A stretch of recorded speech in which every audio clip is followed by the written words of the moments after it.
कहानी की शुरुआत होती है और हमें एक आदमी को दिखाया जाता है जिसे बहुत चोट आई थी। इसी हालत में वो पुलिस स्टेशन आता है और वहां बैठे पुलिस वालों को बताता है कि उसने किसी का खून किया है। ये सुनते ही पुलिस वाला कुछ देर के लिए भौंचक्का रह जाता है, क्योंकि आज से पहले किसी ने इस तरह पुलिस स्टेशन आकर अपनी गिरफ्तारी की मांग नहीं की थी। उन्होंने उसके केस की जांच की, जिसके बाद उसे मर्डर के जुर्म में 5 साल की सजा होती है।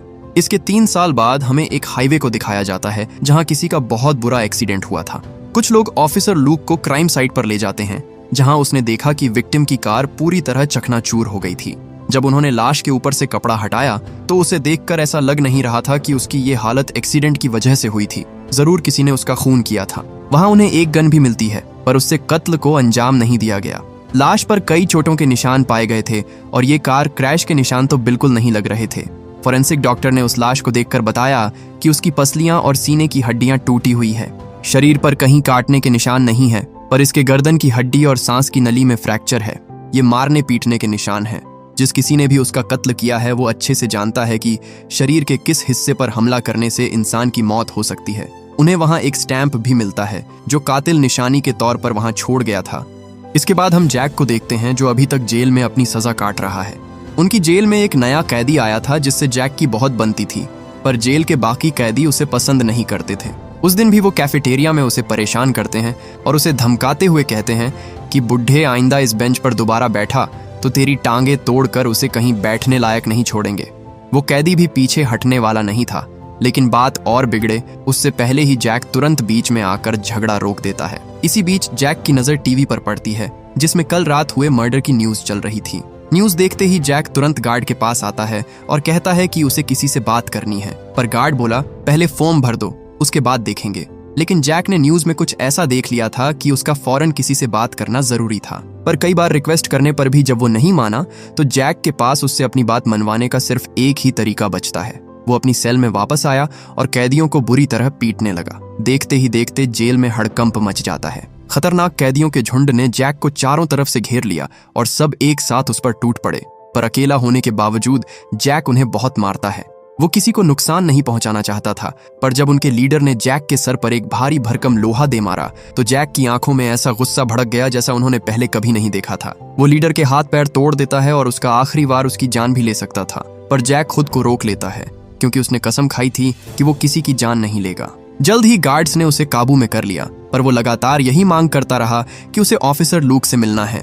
ये सब करके उसने जो उधम मचाया था उससे परेशान होकर फाइनली लुक उससे मिलने को तैयार हो जाती है। गार्ड लुक को बताते हैं कि इस कैदी का नाम जैक है और पिछले 3 सालों से उसका रिकॉर्ड भी काफी अच्छा था, लेकिन कल अचानक उसने आपके बारे में पूछा और फिर बाकी कैदियों के साथ मारपीट करने लगा। उसका ये बर्ताव बहुत अजीब था।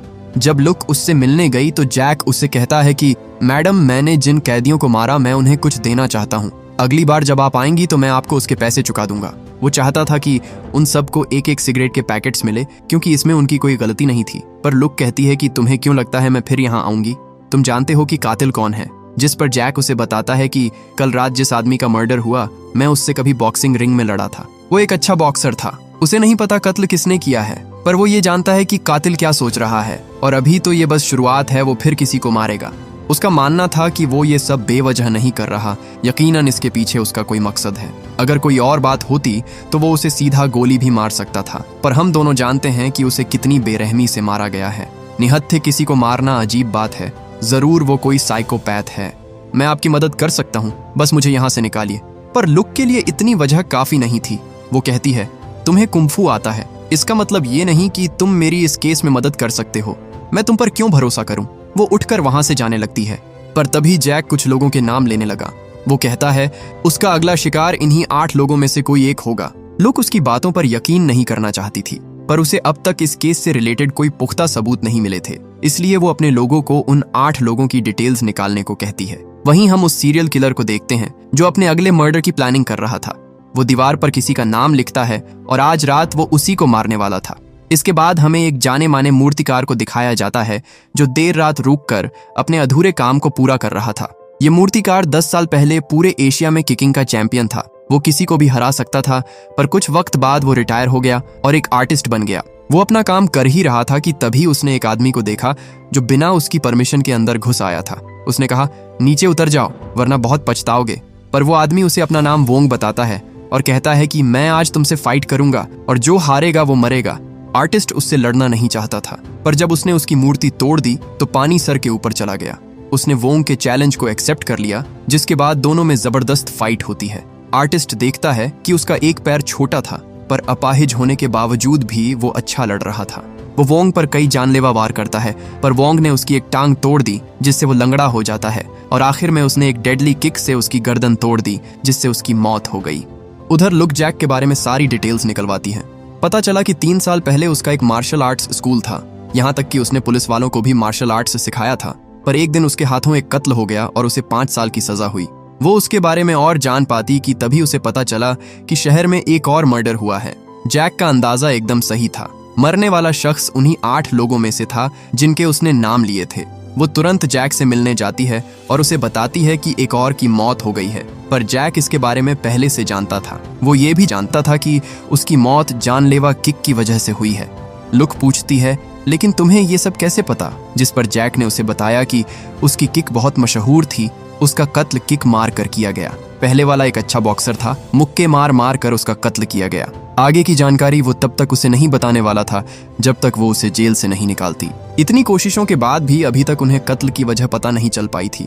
ये केस उसके हाथ से चला ना जाए, इसलिए लुक सिफारिश करके उसे जेल से रिहा करवा देती है। उसे एक टेम्परेरी पास दिया जाता है और एक सेल फोन, जिसे उसे हर दिन चालू रखना था। जैक कहता है, मर्डर के सीक्वेंस को देखकर पता चलता है कि कातिल मार्शल आर्ट्स अच्छी तरह जानता है। उसके शिकार हर तरह के माहिर खिलाड़ी हैं, तो हो सकता है कि उसका अगला शिकार भी उन्हीं में से कोई एक हो। वो उन्हें मोंगकॉक शहर चलने को कहता है, क्योंकि हो ना हो पर कातिल वहां जरूर जाएगा। उधर हम उस सीरियल किलर को देखते हैं जो दीवार पर अपने अगले शिकार का नाम लिखता है। इसके बाद वो एक और माहिर खिलाड़ी के पास जाता है जो ग्रैपलिंग का एक्सपर्ट माना जाता था, पर वोंग उसे भी आसानी से मार डालता है। जब तक जैक वहां पहुंचा तब तक बहुत देर हो चुकी थी। उसकी लाश को देखकर जैक अंदाजा लगाता है कि उसे कैसे मारा गया होगा। लाश की हालत देखकर साफ था कि हत्यारे ने उसे मारने के लिए खतरनाक ग्रेपलिंग टेक्निक का यूज किया था। वो केस को इन्वेस्टिगेट कर ही रहे थे कि तभी जैक की नजर वोंग पर पड़ी, जो वहीं खड़ा उन्हें देख रहा था। जैक तुरंत उसका पीछा करता है, पर वो बिजली जितना तेज था, एक लंबी छलांग लगाकर वो दूसरी बिल्डिंग पर कूद गया। पर जैक ऐसा नहीं कर पाता। वोंग सीधा उसकी आंखों में देखता है, जैसे कि उसे चैलेंज दे रहा हो, तुम मुझे नहीं पकड़ सकता। इसके बाद जैक अपने घर लौटता है। उसे देखते ही उसकी वाइफ सिन उसे जोर से थप्पड़ मारती है, पर जैक उसकी नाराजगी समझता था, इसलिए वो बिल्कुल भी गुस्सा नहीं होता और उसे गले लगा लेता है। जैक अपने पिता से भी माफी मांगता है, जिनकी बात उसने नहीं मानी थी। उसे लगता था कि दूसरे क्लब को हराकर उसका नाम हो जाएगा, पर वो गलत था। उसके हाथ से किसी की मौत हो गई और सब बर्बाद हो गया। सिन उसके हाथ में एक धागा बांधती है जो उसे खुद पर काबू पाने में मदद करता। जैक जब घर के काम में सिन की मदद कर रहा था, तभी उसे एक बॉक्स में वही स्टैंप मिलता है जो किलर खून करने के बाद लाश के पास छोड़ जाता था। उसने सिन से पूछा, ये तुम्हें कहाँ से मिला? जिस पर सिन उसे बताती है कि 3 महीने पहले यहाँ एक आदमी आया था, उसने मुझे ये तुम्हें देने को कहा था। जैक समझ जाता है कि खतरा उस पर भी मंडरा रहा है, उसे जल्द से जल्द उस खूनी को पकड़ना होगा। अगले दिन वो एक आदमी के पास जाता है जिन्हें उस स्टैंप के बारे में जानकारी थी। वो बताते हैं कई 100 साल पहले ये स्टैंप उन फाइटर्स को दिया जाता था जो लड़ाई में हार जाते थे। वो केस के बारे में डिस्कस कर ही रहे थे कि तभी वहां बैठा एक बूढ़ा आदमी उनकी बातें सुन लेता है। वो बोला, मैं जानता हूं उस आदमी को। 6 साल पहले उसने मुझे भी चुनौती दी थी और मुझे हराने के बाद उसने मुझे बिल्कुल ऐसा ही स्टैंप दिया था। उनसे जैक को पता चला कि वो यहीं पास में ही रहता है, जिसके बाद पूरी पुलिस फोर्स उसके एड्रेस पर सर्च ऑपरेशन चालू कर देती है। घर की मालकिन से पता चलता है कि वोंग अपनी बीमार पत्नी के साथ यहीं रहता था, पर कई महीने पहले वो एडवांस किराया देकर यहाँ से चला गया। कमरे में पड़ी चीजों को देखकर जैक समझ जाता है कि वो यहाँ कितनी ब्रूटल ट्रेनिंग करता था। मकान मालकिन ने बताया कि वो हर रोज अपने चेहरे पर कोई सफेद चीज रगड़ता था, जिससे उसके चेहरे से खून निकलने लगता था। जैक बोला, ये बहुत ही पुराना तरीका है जिसमें नमक का इस्तेमाल होता है। चमड़ी को और सख्त करने के लिए उस पर नमक रगड़ा जाता है ताकि वो मार सह सके। उन्हें दीवार पर कुछ नोट्स मिले जिससे पता चला कि वो नंबर 1 बनना चाहता है और यही वजह है कि वो सबसे बेहतरीन कुंफू मास्टर्स को मार रहा था। उन्हें कातिल का पता चल गया था, अब बस उसे ढूंढना था। जैक कहता है कि मुझे वापस जाना होगा। रिहा करने के बदले में उन्होंने यही शर्त रखी थी, पर काफी सोचने के बाद लुक उसकी वाइफ को भी साथ चलने को कहती है क्योंकि यहाँ उसकी जान को खतरा हो सकता था। जैक कहता है कि उसका अगला शिकार एक ऐसा शख्स है जो हथियार चलाने में माहिर हो। इससे पहले वोंग उस तक पहुंचे, वो लोग उसके पास पहुंच जाते हैं। तलवार चलाने में माहिर वो शख्स अब एक रेस्टोरेंट चलाता था। जैक को पता चला कि कई साल पहले उनका एक एक्सीडेंट हुआ था, जिसके बाद डॉक्टर्स ने उसके हाथ में मेटल रोड फिट कर दी। जैक तुरंत समझ गया कि वो गलत आदमी के पास आए हैं, क्योंकि वोंग कभी कमजोर से नहीं लड़ेगा। वो सोच ही रहा था कि तभी उसे याद आया कि उनका एक स्टूडेंट हांगकांग में एक्शन स्टार है और उसे उन्होंने ही ट्रेन किया था। वहीं हांगकांग में हम एक फिल्म के सेट को देखते हैं, जहां एक एक्शन फिल्म की शूटिंग चल रही थी। एक्शन स्टार लुई फैन अपना स्टंट करने ही वाला था कि तभी वहां वोंग आकर खड़ा हो जाता है। कुछ लोगों ने उसे वहां से हटाने की कोशिश की, पर वोंग उनके अंदर असली की तलवार घुसा देता है। वो बोला, ये कोई फिल्मी फाइट नहीं है, चलो निकलो यहाँ से। जिसके बाद फिल्म का पूरा क्रू वहां से भाग जाता है। वो लुई फैन को फाइट के लिए चैलेंज करता है, जिसके बाद उसने भी अपने हथियार उठा लिए। उन दोनों के बीच जबरदस्त तलवारबाजी होती है। लुई को तलवार में महारत हासिल थी, पर वोंग की ब्रूटल ट्रेनिंग के आगे वो भी ज्यादा देर टिक नहीं पाता। उसने लुई की पीठ में तलवार घुसा दी, पर बावजूद इसके लुई हार नहीं मानता। जल्द ही दोनों के हाथ से तलवार छूट जाती है, जिसके बाद वोंग ने एक धारदार ब्लेड से उस पर हमला किया। वो लुई को कई बार स्टैब करता है और आखिर में उसके गले की नस काट कर उसे मार डालता है। जैक कहता है, उस पर नंबर 1 बनने का भूत सवार है, हमें उसे रोकना ही होगा, वरना वो हर उस इंसान को मार डालेगा जो उससे बेहतर है। इसी बीच पुलिस कमिश्नर लुक को फोन करके बताता है कि पिछले 3 मर्डर्स पहले से ही अखबारों में सुर्खियां बटोरे हुए थे, लेकिन कल रात का कत्ल थोड़ा अलग था। वो आदमी फिल्म इंडस्ट्री से जुड़ा हुआ था, इसलिए मीडिया इस केस को लेकर पुलिस पर जबरदस्त दबाव बना रहा है। कमिश्नर इस केस को बंद करना चाहता था, पर लुक कातिल को पकड़ने के लिए उससे 72 घंटों का समय मांगती है। वो कातिल मीडिया में कुंग-फू किलर नाम से फेमस हो गया था। उसका खौफ इतना बढ़ गया था कि जूडो, कराटे और कुंग-फू सीखने वाले स्टूडेंट्स तक उसके नाम से डरने लगे थे। एक दिन पुलिस को वोंग का कॉल आता है, पर वो सिर्फ जैक से बात करना चाहता था। वो बोला, मुझे शुक्रिया नहीं कहोगे तुम्हें जेल से बाहर निकालने के लिए। तुम कुंफू में इतने माहिर हो कि अगर चाहते तो वो जेल की दीवारें तुम्हें बंद नहीं रख पाती, पर तुमने हमेशा अपनी ताकत छुपा कर रखी। उस दिन जब हम छत पर मिले तो तुमने मुझे काफी निराश किया, पर मुझे उम्मीद है कि अगली बार जब हम आमने सामने होंगे तो तुम मुझे कड़ी टक्कर दोगे। अगर तुम चाहो तो मैं इसमें तुम्हारी मदद कर सकता हूँ। अगर मैं तुम्हारी बीवी को मार दूं तो तुम किसी को भी मार सकते हो। ये सुनते ही जैक का खून खौल उठता है, पर वोंग ने उसे कहा कि मुझे रोकने का बस एक ही तरीका है, और वो है मेरी जान लेना। उनकी बातचीत के दौरान पुलिस उसकी लोकेशन को ट्रेस कर लेती है, पर जब तक वो वहां पहुंचे वोंग वहां से जा चुका था। उनकी इस बातचीत से लुक समझ जाती है कि कातिल जैक को अच्छी तरह जानता है। वो अपने लोगों से कहकर जैक के पिछले 3 सालों के कॉल रिकॉर्ड्स और उससे मिलने वालों की लिस्ट निकलवाती है, और साथ ही उसने वोंग को पकड़ने के लिए लुकआउट नोटिस जारी कर दिया ताकि वो चाहकर भी देश छोड़कर भाग ना सके।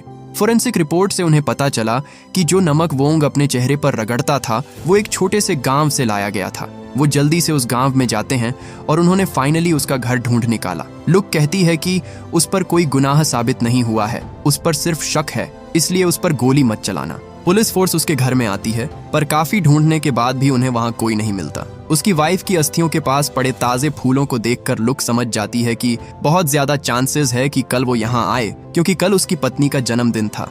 लुक सबको ऑर्डर देती है कि वो सभी चीजें वापस अपनी जगह रख दे, बिल्कुल भी नहीं लगना चाहिए कि हम यहाँ आए थे। इसके बाद उन्होंने जगह जगह पर सर्विलांस कैमरा लगाए और ऑफिसर्स को लोकल लोगों के कपड़े पहनाकर जगह जगह पर तैनात कर दिया, ताकि कल वो जैसे ही यहाँ आए वो लोग उसे धर दबोचे। उनका अंदाजा एकदम सही था। हम वोंग को देखते हैं जो अगले दिन वहां वापस लौटता है। उसके चेहरे पर एक अजीब सी मायूसी थी, जैसे कि उसने कुछ बहुत ही गलत किया। इसके बाद हमें एक फ्लैशबैक के जरिए उसकी बीमार वाइफ को दिखाया जाता है, जिसकी तबीयत दिन ब दिन बिगड़ती जा रही थी। उसे कैंसर था और वोंग के पास इतने पैसे नहीं थे कि वो उसका इलाज करवा सके। वोंग से उसका दर्द देखा नहीं जाता, जिसके बाद एक दिन उसने गुस्से में अपनी वाइफ का गला दबाकर उसे मार डाला। उसकी वाइफ की मौत नेचुरल नहीं थी और ना वो कैंसर से मरी थी, उसका खून हुआ था, जिसके लिए वोंग खुद को माफ नहीं कर पाता। वो आगे बढ़ ही रहा था कि तभी उसकी नजर कुछ कुत्तों पर पड़ी जो अभी तक बंधे हुए थे। वो समझ गया कि यहाँ कुछ तो गड़बड़ है, जिसके बाद वो सीधे जाने के बजाय अपनी बोट मोड़ने लगता है। सर्विलेंस कैमरा से उस पर लगातार नजर रखी जा रही थी, पर अचानक वो कहीं गायब हो गया, जिसके बाद पुलिस तुरंत हरकत में आ जाती है। इसी बीच जैक के फोन रिकॉर्ड और जेल की सीसीटीवी फुटेज बाहर आ जाती है। लुक ने देखा कि वोंग पिछले 3 साल से जैक से लगातार मिलने आता रहता था और रिकॉर्डिंग में साफ नजर आ रहा था कि वो दोनों एक दूसरे को अच्छे से जानते हैं। जिसके बाद लुक तुरंत जैक पर गन तान देती है, क्योंकि उसे लगा कि वो भी वोंग के साथ मिला हुआ है। कोई और रास्ता ना पाकर जैक उससे गन छीन लेता है, पर वो किसी को चोट नहीं पहुंचाना चाहता था, इसलिए वो उन सब को लॉक करके वहां से भाग जाता है। उधर हम वोंग को देखते हैं जो उसका पीछा कर रहे पुलिस वालों को ठिकाने लगा देता है। लुक अपने लोगों को ऑर्डर देती है कि जैक भी उसके साथ मिला हुआ है, उसे रोको और जरूरत पड़े तो उसे गोली भी मार देना। ये सुनते ही सिन घबरा गई और जल्दी से जैक को ढूंढने लगी। इसी बीच वोंग जब अपने घर में आया तो उसने देखा कि उसकी पत्नी की अस्थियां वहां नहीं थीं। सिन वापस आती है और उसे वो अस्थियां दिखाते हुए कहती है कि अब जैक का पीछा छोड़ दो वरना ये उसे कभी नहीं मिलेगी। पर वोंग गुस्से में उस पर हमला कर देता है। उन दोनों के बीच जबरदस्त फाइट होती है, पर सिन भी तलवार चलाने में माहिर थी। वोंग कहता है, तुम्हारा ये हुनर सिर्फ खेलने के लिए है, असली मार्शल मारने के लिए होता है। उसने उसे बुरी तरह घायल कर दिया और उसे मारने ही वाला था कि तभी वहां जैक आ जाता है। जैक ने देखा उसकी हालत बहुत क्रिटिकल थी। वो जल्दी से उन्हें एम्बुलेंस भेजने को कहता है, पर उसकी सुनता कौन, क्योंकि वोंग ने तो सारे ऑफिसर्स को मार दिया था। उसकी मदद करने वाला कोई नहीं था। पर तभी उसने वोंग को देखा जो उसके सामने से ही गुजर रहा था। सिन उसे लड़ने से मना करती है, पर जैक उसकी नहीं सुनता और उस पर हमला कर देता है। दोनों के बीच जबरदस्त झड़प हुई और इसी बीच वोंग के हाथों से अस्थियों का कलश टूटकर बिखर जाता है, जो देख वोंग गुस्से से पागल हो गया। वो जैक पर पागलों की तरह हमला करता है और लड़ते लड़ते वो दोनों पानी में गिर गए। पुलिस उसे ढूंढने की कोशिश करती है, पर तभी वोंग ने एक पुलिस वाले को मारकर उसकी बोट को कैप्चर कर लिया। लुक उसकी बोट का पीछा करती है, पर वोंग ने बोट चलाने वाले को ही मार डाला। कुछ दूर चलते ही वोंग को घेर लिया गया, पर वोंग जान की परवाह किए बिना फुल स्पीड में अपनी बोट उनकी बोट से भिड़ा देता है और जब तक वो पानी से बाहर निकलते तब तक वोंग वहां से भाग चुका था। जल्द ही वहां एम्बुलेंस आई और सिन को हॉस्पिटल ले जाया गया, पर जैक भी अब एक फरार मुजरिम था। उसने लुक से कांटेक्ट किया और बताया कि मैं उससे मिला हुआ नहीं हूँ, वो जेल में मुझसे खुद मिलने आया था। उसने कहा कि वो मुझे अपना गुरु मानता है और मुझसे कुंफू सीखना चाहता है। उस वक्त मुझे जरा भी अंदाजा नहीं था कि वो आगे चलकर इस कला का इस्तेमाल लोगों की जान लेने के लिए करेगा। एक दिन उसने नंबर 1 बनने के लिए मुझे भी चुनौती दी, पर मैंने लड़ने से साफ मना कर दिया। लुक कहती है कि तो तुमने मुझे इसके बारे में पहले क्यों नहीं बताया? जिस पर जैक बोला कि अगर मैं आपको बता देता कि मैं उससे पहले मिल चुका हूँ तो आपको मेरी जरूरत नहीं होती और मैं जेल में ही रहता और कभी सिन को नहीं बचा पाता। उसने मुझे धमकी दी थी कि अगर मैं उससे नहीं लड़ा तो वो सिन को जान से मार देगा, इसलिए मेरा जेल से निकलना बहुत जरूरी था। जैक अब तक उसका साथ इसलिए दे रहा था क्योंकि उसे यकीन था कि पुलिस उसे पकड़ लेगी और वो सलाखों के पीछे होगा। पर आज जो हुआ उसे देखकर वो समझ गया कि सिन को बचाने के लिए उसे वोंग को मारना ही होगा। लुक ने उसे रोकने की कोशिश की, पर जैक ने अपना मन बना लिया, जिसके बाद वो वहां से चला गया। जल्द ही वहां कमिश्नर आता है और लू को बताता है कि उसके सीनियर्स ने हम दोनों को इस केस से हटा दिया है। लुक कहती है, पर सर ऐसे तो वो कातिल हमारे हाथ से छूट जाएगा, लेकिन ये ऑर्डर्स ऊपर से आए थे जिन्हें वो नजरअंदाज नहीं कर सकते थे। इसके बाद हम जैक को देखते हैं जिसे अपने की पर बहुत पछतावा हो रहा था। वोंग जेल में खत लिखकर उससे सवाल पूछा करता था। उसे यकीन ही नहीं होता कि उसने एक कातिल को ट्रेनिंग देकर उसकी मदद की। उसे लगने लगा कि वोंग सही है, मार्शल आर्ट्स जान लेने के लिए होता है। जेल से निकलते ही अगर उसने उसे मार दिया होता तो वो आज सिन को चोट ना पहुंचा पाता। वहीं हम लुक को देखते हैं जो निकाले जाने के बाद भी उस केस पर काम कर रही थी। वो वोंग के घर पर आती है और किसी क्लू की तलाश करने लगती है, पर तभी उसे एक सीक्रेट डोर के पीछे कुछ लोगों के नाम लिखे हुए मिले। उनमें से ज्यादातर लोगों को वोंग मार चुका था, लेकिन एक नाम अभी भी बचा हुआ था। लुक जल्दी से उस आदमी के बारे में पता करती है और उसके पास जाने लगती है। वहीं हम वोंग को देखते हैं जो उस तक पहुंच चुका था। उसका ये शिकार कुंफू छोड़कर एक मामूली ट्रक ड्राइवर की जॉब करता था।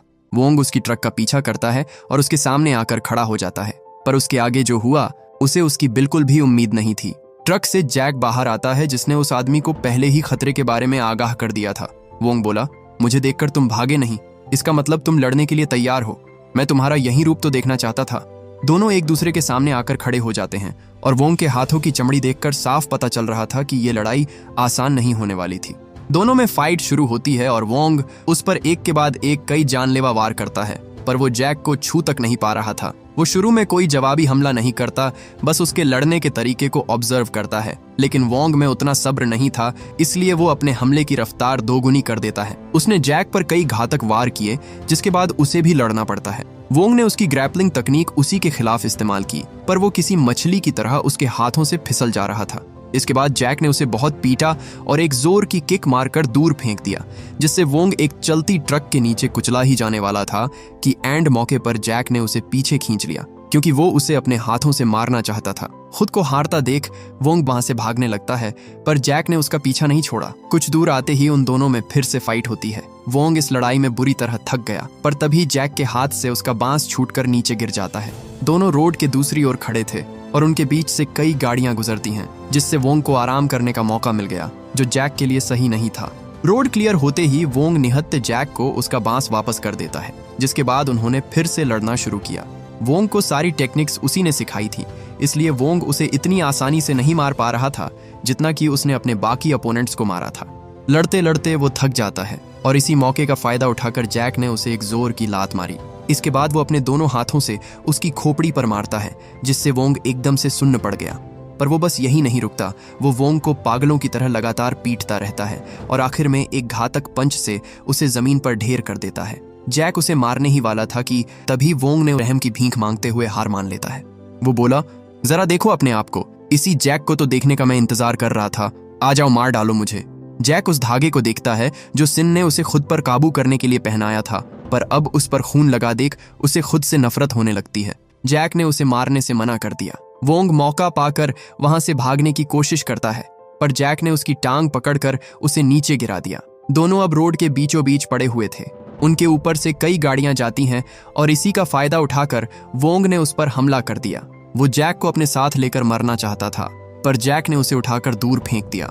जैक उन गाड़ियों से बचने की कोशिश करता है, पर तभी वो एक ट्रक से टकरा गया जो उसे घसीटते हुए बहुत दूर ले गया। वोंग उसके पास आया और कहा, मेरे अब तक के अपोनेंट में तुम सबसे ताकतवर हो, लेकिन तुम शायद भूल गए कि मार्शल आर्ट्स सिर्फ जान लेने के लिए होता है। उसे मारने से पहले वोंग उसे भी वो स्टैंप देता है जो वो बाकियों को दिया करता था। जैक समझ चुका था कि उसका अंत तय है, पर जब उसने अपनी आंख खोली तो वोंग को अपने बगल में मरा हुआ पाया। दरअसल जब वोंग उसे मारने वाला था तभी वहां लुक आ गई थी। उसने वोंग को सरेंडर करने को कहा, पर जब वो नहीं माना और उस पर हमला करने की कोशिश की तो लुक को मजबूरन उसे गोली मारनी पड़ी। इसके 3 महीने बाद हम जैक को देखते हैं, जो अब पूरी तरह से ठीक हो चुका था। उसने जो किया वो जानकर जेल के कैदी भी अब उसकी रिस्पेक्ट करने लगे थे। लुक उससे मिलने आती है और बताती है कि हमने तुम्हारे केस की फिर से जांच करने के लिए अदालत में अर्जी डाली है, तुम जल्द ही रिहा हो जाओगे। इतना ही नहीं, वो चाहती थी कि बाहर आने के बाद जैक पुलिस को मार्शल आर्ट्स सिखाए। इसके कुछ टाइम बाद जैक को बाइज्जत रिहा कर दिया जाता है। उसने बाहर निकलने के बाद एक स्कूल खोला जिसमें वो बच्चों को मार्शल आर्ट्स सिखाता था। जैक हमेशा से ही महफूज और खुशनुमा जिंदगी चाहता था। उसके लिए नंबर 1 बनने का मतलब था अकेले पड़ जाना, क्योंकि वहां तक पहुंचने के लिए बहुत कुर्बानियां देनी पड़ती थीं। वो हर कमजोर इंसान को ताकतवर बनता देखना चाहता था, पर नंबर 1 बनने का ख्याल उसके दिल में कभी नहीं आया।